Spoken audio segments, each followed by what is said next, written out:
Class में अपन ने पढ़ा कि सर्वांग समता के नियम, और आज अपन पढ़ेंगे समरूपता क्या होती है। समरूपता, देखो सबसे पहले डिफरेंस समझते हैं कि समरूपता और सर्वांग समता में क्या डिफरेंट होता है। सर्वांग समता, मैंने आपको एक नाम बताया था सर्वांग समता के लिए, और वो नाम ये बताया था मेरे प्यारे बच्चों, सर्व अंग सम्मान, यानी सॉरी सभी अंग सम्मान। मैंने आपको यहाँ ये बताया था सर्व अंग सम्मान। सर्व अंग सम्मान का मतलब सभी अंग सम्मान, सभी अंग सम्मान।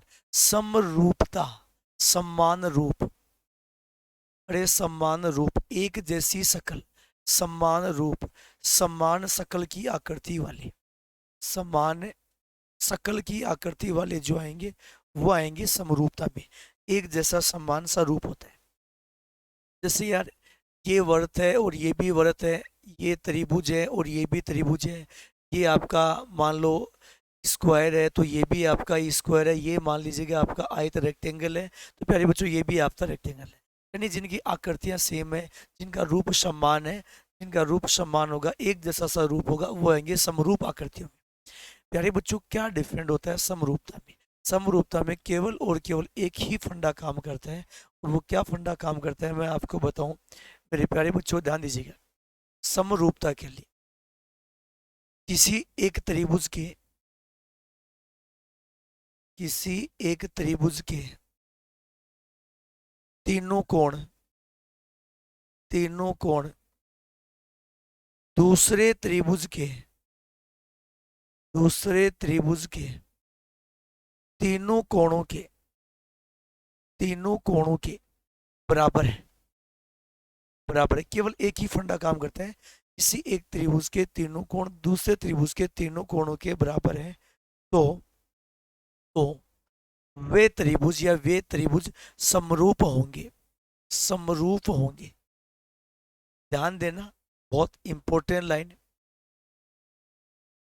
प्रत्येक सर्वांग सम आकृति, सर्वांग सम त्रिभुज समरूप होता है, समरूप त्रिभुज होता है, ये इंपॉर्टेंट है। प्रत्येक सर्वांग सम त्रिभुज समरूप त्रिभुज होता है, लेकिन लेकिन प्रत्येक समरूप त्रिभुज का, समरूप त्रिभुज का सर्वांग सम होना जरूरी नहीं है, सर्वांग सम होना जरूरी नहीं है। प्रत्येक सर्वांग सम त्रिभुज समरूप त्रिभुज होता है, लेकिन प्रत्येक समरूप त्रिभुज का सर्वांग सम होना जरूरी नहीं। जैसे मैं आपको यहाँ इस प्रकार बोलूं, जो आपके पास सबसे बड़ा और प्यारा फंडा आता है।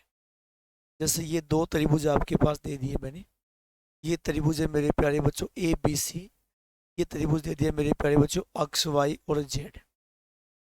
कोण बी मैंने दे दिया कोण जेड के बराबर, कोण ए मैंने दे दिया कोण वाई के बराबर, और कोण सी मैंने दे दिया कोण एक्स के बराबर। तो मैं पूछूं त्रिभुज ए बी सी है, ये समरूप की आकृति होती है, ये समरूप की आकृति आएगी, ये समरूप कोण है।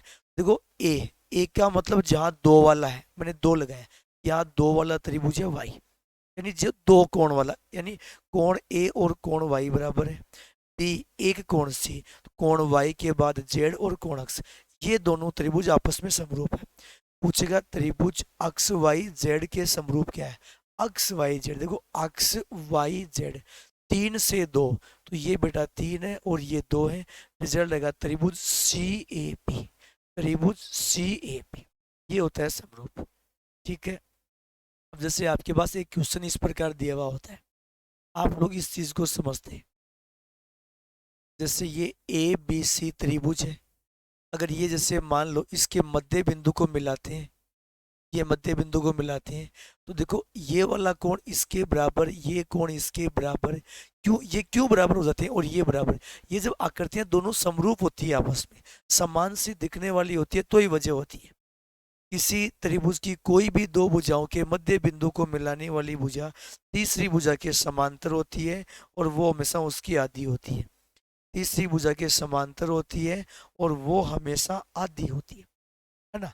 जैसे मान लो इस भुजा को मैं मान लूं, ये भुजा XY है, ये मेरे प्यारे बच्चों AB का मध्य बिंदु है, ये AC का मध्य बिंदु है। इसका मतलब XY है, पैरेलल है। किस भुजा के पैरेलल है? भुजा BC के पैरेलल है। कोई भी दो भुजाओं के मध्य बिंदु को मिलाने वाली भुजा तीसरी भुजा के समांतर तो होगी होगी, लेकिन ये तीसरी भुजा की आधी भी होगी, हाफ ऑफ थर्ड भुजा, जो बची हुई भुजा। समझ रहे हो? अब ये त्रिभुज ABC समरूप होएगा। ये कोण दोनों में कॉमन है, ये इसके बराबर है और ये इसके बराबर अगर आ रहा है तो अपन बोलेंगे त्रिभुज ABC समरूप है। त्रिभुज ए ये अपन ने लिया है XY। आई थिंक अब समरूप और सर्वांग समता, सर्वांग समता मतलब सभी आकृतियां बराबर है, सारी वैल्यू हर भुजा वहां बराबर आ रही, ये कंडीशन होती है। सभी अंग समान होने चाहिए, यहाँ अंग समान नहीं, यहाँ समान सा दिखना चाहिए कि शकल दोनों की समान है। वो आकृति बड़ी छोटी कितनी भी हो सकती है, ये दोनों में डिफरेंट होता है। ठीक है प्यारे बच्चों, चर्चा करेंगे आगे वाली क्लास में इनके क्वेश्चन पर। आप सभी का बहुत बहुत धन्यवाद। Thank you all of you.